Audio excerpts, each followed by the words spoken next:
एक छोटे से गांव में जहां समय थम सा गया था, वहां एक पुराना बरगद का पेड़ था। यह पेड़ सदियों से गांव की चुप्पी का साक्षी था। लोग इसे मौन साक्षी कहते थे। कहा जाता था कि यह पेड़ गांव के हर राज को जानता है, हर आंसू को समझता है और हर मुस्कान को संजोता है। लेकिन यह कभी कुछ बोलता नहीं था। यह सिर्फ देखता था और चुपचाप सब कुछ समेटे रहता था। गांव में एक युवक अर्जुन रहता था। अर्जुन बचपन से ही उस पेड़ के नीचे बैठकर कहानियां सुनता था। उसकी दादी ने उसे बताया था कि यह पेड़ जादुई है और जो कोई इसके सामने अपना दिल खोलता है, उसकी मनोकामना पूरी होती है। अर्जुन को यह बात हमेशा से अजीब लगती थी, लेकिन फिर भी वह उस पेड़ के नीचे बैठकर अपने सपनों के बारे में सोचता रहता था। एक दिन गांव में एक नई लड़की आई। उसका नाम मीरा था। वह बहुत खूबसूरत थी, लेकिन उसकी आंखों में एक गहरा दर्द छुपा था। वह अक्सर उस पेड़ के नीचे बैठकर घंटों चुपचाप रहती थी। अर्जुन को उसकी यह आदत बहुत अजीब लगी। वह उससे बात करना चाहता था, लेकिन हर बार उसकी हिम्मत जवाब दे जाती थी। एक रात अर्जुन ने देखा कि मीरा पेड़ के नीचे बैठकर रो रही थी। उसने हिम्मत जुटाई और उसके पास जाकर बैठ गया। मीरा ने उसे देखा, लेकिन कुछ नहीं बोली। अर्जुन ने धीरे से पूछा, तुम क्यों रो रही हो? मीरा ने उसकी ओर देखा और फिर पेड़ की ओर इशारा करते हुए कहा, यह पेड़ सब जानता है, यह मेरे दर्द को भी जानता है। अर्जुन ने पूछा, तुम्हारा दर्द क्या है? मीरा ने आंसू पोंछते हुए कहा, मैं एक ऐसे परिवार से हूं जहां मेरी कोई पहचान नहीं है। मेरे माता पिता ने मुझे छोड़ दिया है और मैं अकेली हूं। मैं इस गांव में शरण लेने आई हूं, लेकिन यहां भी मुझे कोई नहीं समझता। अर्जुन ने उसकी बात सुनी और कहा, तुम अकेली नहीं हो, मैं हूं ना। मीरा ने उसकी ओर देखा और मुस्कुरा दी। उस दिन के बाद अर्जुन और मीरा अक्सर उस पेड़ के नीचे बैठकर बातें करने लगे। धीरे धीरे उनकी दोस्ती गहरी होती गई। एक दिन मीरा ने अर्जुन को बताया कि वह एक बड़ा राज छुपा रही है। उसने कहा, मैं एक ऐसे परिवार से हूं जो बहुत शक्तिशाली है। मेरे पिता एक बड़े व्यापारी हैं, लेकिन उन्होंने मुझे इसलिए छोड़ दिया क्योंकि मैं उनकी इच्छाओं के खिलाफ जाती थी। मैंने उन्हें बताया था कि मैं एक साधारण जीवन जीना चाहती हूं, लेकिन उन्होंने मुझे समझा नहीं। अर्जुन ने उसकी बात सुनी और कहा, तुम्हारी हिम्मत की मैं कद्र करता हूं। तुमने अपने सपनों के लिए लड़ाई लड़ी। मीरा ने उसकी ओर देखा और कहा, लेकिन अब मैं थक गई हूं। मैं नहीं जानती कि आगे क्या करूं। अर्जुन ने उसकी ओर देखा और कहा, तुम्हारे पास मैं हूं। हम मिलकर सब कुछ ठीक करेंगे। एक दिन मीरा के पिता गांव में आए। वे मीरा को वापस ले जाना चाहते थे। मीरा ने उन्हें मना कर दिया, लेकिन उन्होंने उसकी बात नहीं सुनी। अर्जुन ने मीरा के पिता से बात की और उन्हें समझाने की कोशिश की कि मीरा को उसकी इच्छा के अनुसार जीने देना चाहिए। मीरा के पिता ने अर्जुन की बात सुनी और उन्हें एहसास हुआ कि उन्होंने अपनी बेटी के साथ गलत किया है। उन्होंने मीरा से माफी मांगी और उसे अपने सपनों को पूरा करने की आजादी दी। मीरा और अर्जुन ने मिलकर गांव में एक छोटा सा स्कूल खोला, जहां वे बच्चों को पढ़ाते थे। वे उस पेड़ के नीचे बैठकर बच्चों को कहानियां सुनाते थे और उन्हें सिखाते थे कि हर सपना पूरा हो सकता है, बशर्ते उसके लिए लड़ा जाए। वह पेड़ अब भी वहीं खड़ा है, मौन साक्षी की तरह, लेकिन अब उसकी चुप्पी में एक नई आवाज गूंजती है। आशा की आवाज, सपनों की आवाज और प्यार की आवाज। समय बीतता गया और गांव का वह छोटा सा स्कूल धीरे धीरे बड़ा होने लगा। अर्जुन और मीरा की मेहनत और लगन ने गांव के बच्चों के जीवन में नई रोशनी भर दी। बच्चे अब न सिर्फ पढ़ाई में मन लगाने लगे थे, बल्कि उनमें आत्मविश्वास और सपने देखने की हिम्मत भी जागृत हो गई थी। एक दिन गांव में एक नया मेहमान आया।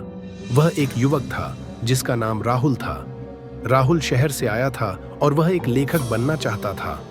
उसने सुना था कि इस गांव में एक जादुई पेड़ है जो लोगों के सपनों को सच कर देता है। राहुल ने अर्जुन और मीरा से मिलकर उनकी कहानी सुनी और उसे इतना प्रेरणादायक लगा कि उसने उस पर एक किताब लिखने का फैसला किया। राहुल ने गांव में कुछ दिन बिताए और अर्जुन और मीरा के साथ समय बिताया।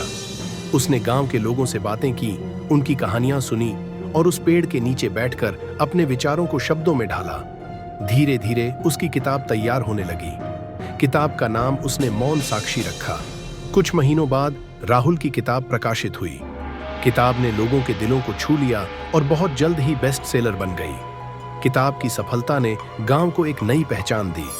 लोग दूर दूर से इस गांव में आने लगे ताकि वे उस पेड़ के नीचे बैठकर अपने सपनों को साकार कर सकें।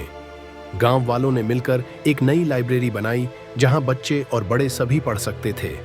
इस लाइब्रेरी का नाम मौन साक्षी लाइब्रेरी रखा गया। यह लाइब्रेरी न सिर्फ किताबों का भंडार थी, बल्कि यह गांव के लोगों के सपनों और आशाओं का केंद्र बन गई। गांव का वह पुराना बरगद का पेड़ अब न सिर्फ एक पेड़ था, बल्कि यह गांव की आत्मा बन चुका था। यह पेड़ गांव के हर उतार चढ़ाव का साक्षी था, हर खुशी और गम का साथी था। अर्जुन और मीरा ने महसूस किया कि सच्ची खुशी दूसरों की मदद करने और उनके सपनों को पूरा करने में छुपी होती है। वह पेड़ अब भी वहीं खड़ा है, मौन साक्षी की तरह, लेकिन अब उसकी चुप्पी में एक नई आवाज गूंजती है, सपनों की, आशाओं की और प्यार की। मौन साक्षी लाइब्रेरी के खुलने के बाद गांव में एक नया बदलाव आने लगा।